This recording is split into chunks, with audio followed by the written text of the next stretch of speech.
শীতকালে উত্তর ভারতের কুয়াশা যে কি ভয়ঙ্কর হয় তা আজ নিজে হাড়ে হাড়ে টের পেলাম। এতদিন শুধু শুনেছি কুয়াশার জন্য ট্রেন লেট, ফ্লাইট ক্যান্সেল। এবার নিজে ড্রাইভিং সিটে বসে বুঝেছি কেন হয়। দিল্লি থেকে হরিদ্বার যাচ্ছি, পথে মিরাট, মুজফফরনগর, সাহারানপুর, রুড়কি সমস্ত এলাকা জুড়ে ভয়ঙ্কর কুয়াশা ঢাকা রাস্তা। ভিজিবিলিটি প্রায় শূন্য। বেলা 11টা নাগাদ আলো ফুটল। হরিদ্বারে পৌঁছে ভারত সেবা সংঘ আশ্রমে 1000 টাকার ঘর পেলাম। খুব ভালো ব্যবস্থা, অ্যাটাচ বাথ, গিজার সবকিছু আছে।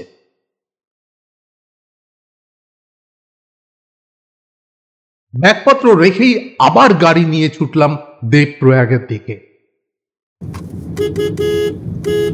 In 600 meters, turn left onto National Highway 334.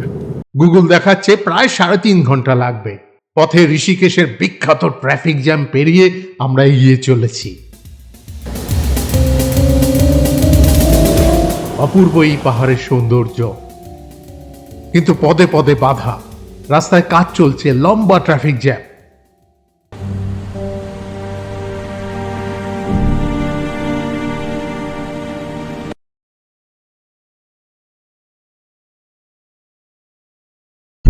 Devprayag Haridwar থেকে প্রায় 3.5 ঘন্টা থেকে 4.5 ঘন্টা জার্নি করে আমরা দেবপ্রয়াগে এসেছি।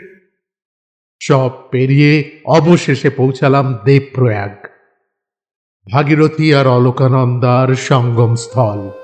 এর আগেও এসেছি, আর একবার দর্শন করে মুগ্ধ হচ্ছি।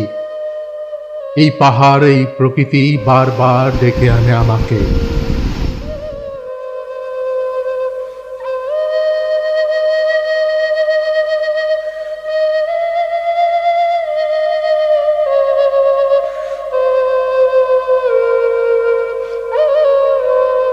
ঋষিকেশে ট্রাফিক জ্যামের জন্য ফিরতে ফিরতে অনেক রাত হয়ে গেল। পরের দিন দেরাদুন হয়ে এবার আমরা চলেছি আবার দিল্লির দিকে। কিন্তু জানা ছিল না পথে কি ভয়ঙ্কর পরিস্থিতি অপেক্ষা করছে আমাদের জন্য। দেরাদুন থেকে বেরোতে বেরোতে রাত হয়ে গেল। সাহারানপুর হয়ে কিছু দূর পেরোতেই রাস্তা একেবারে অন্ধকার। অন্ধকার মানে আলো নেই তা নয়, অন্ধকার মানে কুয়াশা একেবারে গিলে ফেলেছে। ভিজিবিলিটি শূন্য। তো ঘন কুয়াশা, মনে হচ্ছে যেন কুয়াশার কম্বল দিয়ে মুড়ে দিয়েছে। কোনো রকমে ভয়ে ভয়ে সামনের গাড়ি টেল লাইট দেখে অন্ধের মতো গাড়ি চালাচ্ছি আস্তে আস্তে। এই কুয়াশার জন্য প্রতি বছর এই রাস্তায় প্রচুর অ্যাক্সিডেন্ট হয়। এবার বুঝতে পারছি কি ভয়ঙ্কর এই কুয়াশা। কলকাতায় যে কুয়াশা দেখি সে কিছুই নয়। গাড়ি চালাচ্ছি, হঠাৎ করে চারিদিক ধুয়োয় ঢেকে গেল। ধুয়ো নয়, কুয়াশা। এত ঘন কুয়াশা, মনে হলো আমি যেন একটা কুয়াশার পাইপের মধ্যে ঢুকে গেলাম। চারিদিকে কিচ্ছু দেখা যাচ্ছে না, জানলার বাইরে পুরো অন্ধকার আর ঘন কুয়াশা।